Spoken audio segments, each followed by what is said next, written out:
Alright guys, welcome back to another video on the Simple Car Guy channel, and welcome to my N55 engine that I'm going to be working on in the next videos. This video though, I just wanted to take a quick look and see what is actually wrong with this engine and how did it held up over the last 85,000 miles or so being driven in the Chicago area. So as we take a look at it from this exhaust side, you can tell that it's, it's a well-used engine and everything, but it doesn't look too bad. There isn't any oil pan gasket leaks or anything like that. Those are not actually from this leak. This was something that came off most likely from here and stuff. So don't worry about that part. I know there's no leaks in the actual gasket, but we're going to be replacing that anyway. Now, of course, on this side we have the exhaust manifold, which is one of the main issues that is common on these engines and on many other BMWs as well, and that's the Wastegate Rattle. This is the rattly part. So as we can see, this one definitely rattled before it blew up. It's not supposed to move up and down like that, and it's also not supposed to move side to side as much over here. So that's the noise you hear, except much faster rate. So looks like this exhaust manifold will need to be replaced if we do end up rebuilding the engine. Now let's move over to the front of the engine and see what's happening here. And I do apologize about the wind. It's really windy even inside my garage right now, so sorry about that. If we take a look at the front of the engine, it looks like a pretty normal Chicago weathered engine. There is a lot of buildup, and that's mostly because of obviously the major issue with this engine, which is this huge crack in the oil pan. So as you can see, that's where all of the oil has been coming out of, and of course something had to hit it. So we're going to be taking it apart in the next video to see what is actually hitting that, what actually hit it to get it out this much. I mean, it had to be a lot of force.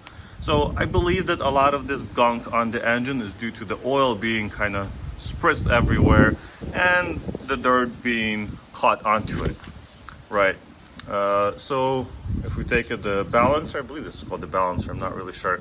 There's a little bit of rust, but that's not very unusual for a Chicago car as well. Our water pumps here, a little bit of surface corrosion, but nothing terrible. Same here. I mean, there is a little bit of rust, but nothing we wouldn't expect from a Chicago engine. Basically, there's no leaks under the valve cover. Of course, all of these will be coming off if we rebuild the engine, but I'm just doing an inspection on the engine that has had 85,000 miles, which honestly isn't that much.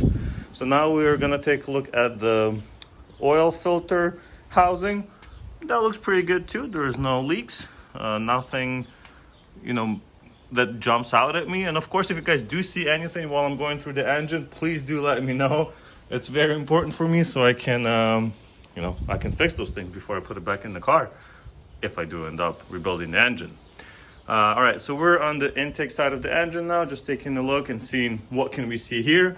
There is a lot of dirt and grime and all of that stuff, but it's not a big deal. We see our high pressure fuel pump in here, and the fuel lines going to the rail and to the injectors.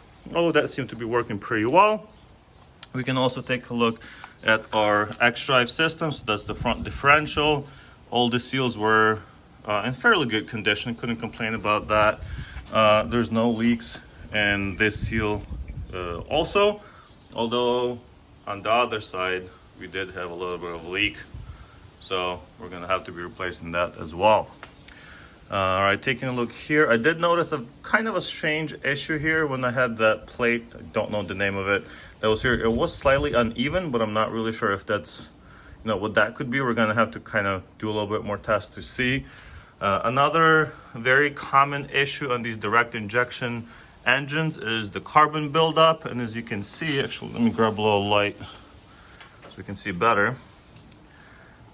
As you can see, there is a pretty good amount of buildup for an 80,000 mile engine. So either the previous owner just wasn't taking care of this car, or he did have a cold air intake and cut off the muffler. So I guess the car probably wasn't, driven nicely.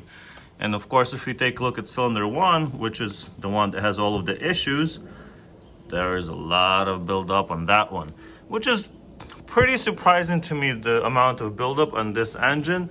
If we take a look at my Z4 N20 engine that I replaced last year, that was 115,000 mile engine.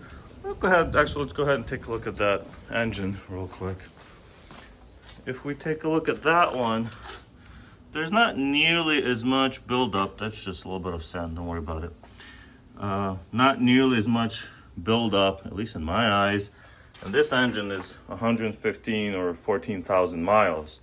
So if we compare it to, 30, 40,000 miles less, it's surprising. It's definitely surprising. So I'm not really sure if that's due to the way it was driven, the way it was taken care of, or maybe it's because it's a N55 instead of the N20 engine. I don't know, but I can definitely tell that this engine needs a lot of love.